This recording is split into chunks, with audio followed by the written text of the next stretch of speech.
Hello, I'm Stephen. We're coming to you in the evening light of the day to symbolize the effect of the loss of illumination in our lives.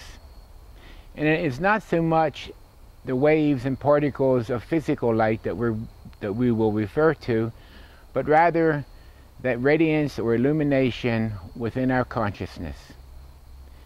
Heretofore, we've referred to the loss of this illumination as having much to do with being too far removed from life's river. And more specifically, we accounted for it as having a low flow of misterio in our personal lives, or that critical sustenance which supports our life, nurtures it, and allows us to go on towards a meaningful existence. So we want to reflect for a bit tonight, this evening, on what we need to do to retrieve that which was lost, forgotten, or maybe even taken away. The most important thing, my friends, in all of this is to face the right direction. And you might say, how do we know when we are facing the right direction? Well, a good place to begin here is there's only two directions we need to worry about. And they're diametrically opposed and very different from one another. The one is the direction towards more and the other less. And an important clue in all of this is to be mindful of the gaps. The gaps, you say? Yes, those times between episodes in our life, events during our day. And what works surprisingly well for me is that time between being vertical and horizontal, or when I'm going to bed at night or waking up in the morning. And I look at the subjective content of my presence. How do I feel? Because as we are facing the right direction, there is a simple sense of joy and peace in those gaps.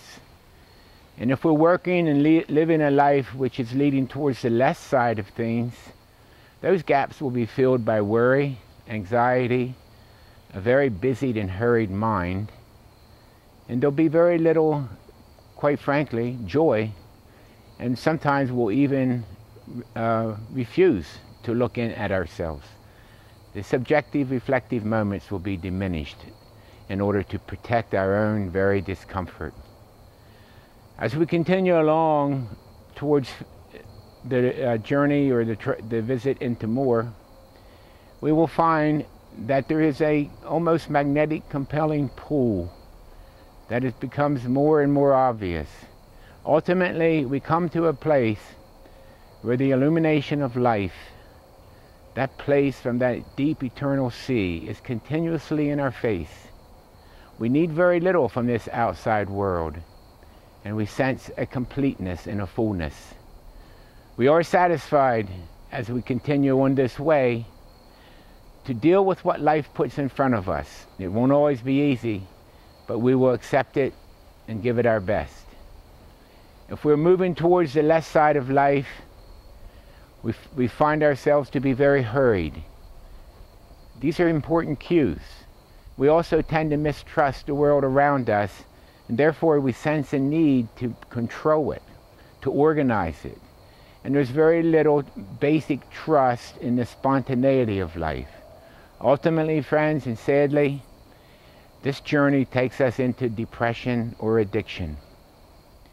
And essentially, less and less hope of finding that golden illumination that we all deserve, that lies deep within us, in a universe even greater than the infinite and the infinitely expanding one of the physical realms, which we know so much about. Two important and beautiful questions were presented to me recently. One of you asked, well, how do I drink from a leaking cup? The metaphor regarding living a hybridized or compromised living. And another asked, well, how do we retrieve this misterio, or this special spirit or vigor, if it's lost from us? Remembering, of course, that we need a certain quantity to effectively traverse this experience of life, the existence experience itself. And the answer is pretty much the same. Life-serving gestures, my friend.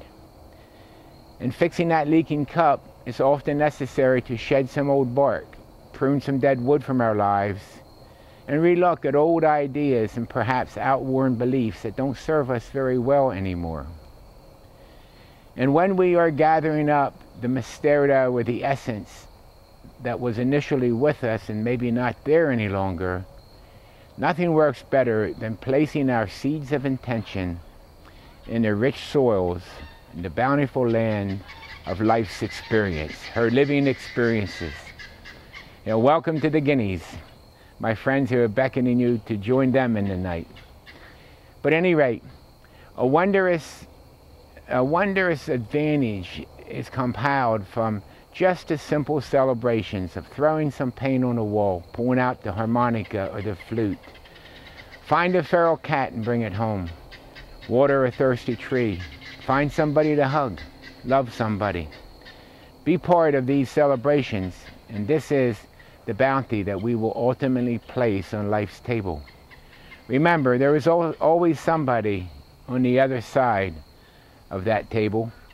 And the beautiful thing about the living experience when celebrated in the illumination of life is that as we grow our tree and following our planting of our seeds of intention, we somehow not only serve the life on the other side, but we also add more bounty to life's table itself. And therefore, more comes back to us. So much about this requires our vigilance. Namely, we have to understand, and in my more or less I refer to this as the tentacle, there's an opposing force that surrounds us. It's always been known as the darkness, and peoples from the beginning of time have understood the conflict between the living experience and that which takes it away. It works for me to refer to this power or presence as the tentacle, which refers to the myriad of ways in which it comes into our life and diminishes that which is of that beautiful golden essence, or the Misterio.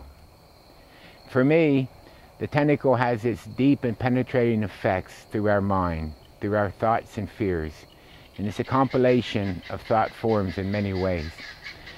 The kahuna from Maui befriended me years ago, and in the way of the Hawaiian, they spoke of the drinking straw, and Kalani was forever drawing his hands up, and I would say, Kalani, what is that? And he would say, it's the taker. And I would say, well, what is the taker? And he would say, the darkness. And I would ask him some more, and he would say, Steve, please, do not speak on your enemy. A good lesson, I guess. So having said that, the key word for us is be vigilant. Look into the gaps. How do we feel? Oftentimes there are people in our life with no intention that are subtracting from us as they come and they go. Sometimes they address themselves as friends, and they themselves are not at all culpable in the act, but something is coming through them which is able to draw off our Misterio. The drinking straw comes out. Of course, we're metaphoric again. And as you continue to move towards the illumination of life, you will have more light to show to the world. This might illustrate it in some small way, but the colors and the illumination will go out into the world around you. But friends, please remember, this light is not a light that destroys or threatens what we would call the darkness around us, but rather illuminates it. Please, 25th and 26th, come, let us celebrate. Feast together, share the sacred waters, and learn the transforming value of burning off old wood at the bonfire. The drumming, the heartbeat, let us do this together. The celebration of recovery can be joyful indeed. In fact, it needs to be. Thank you once again. Good evening.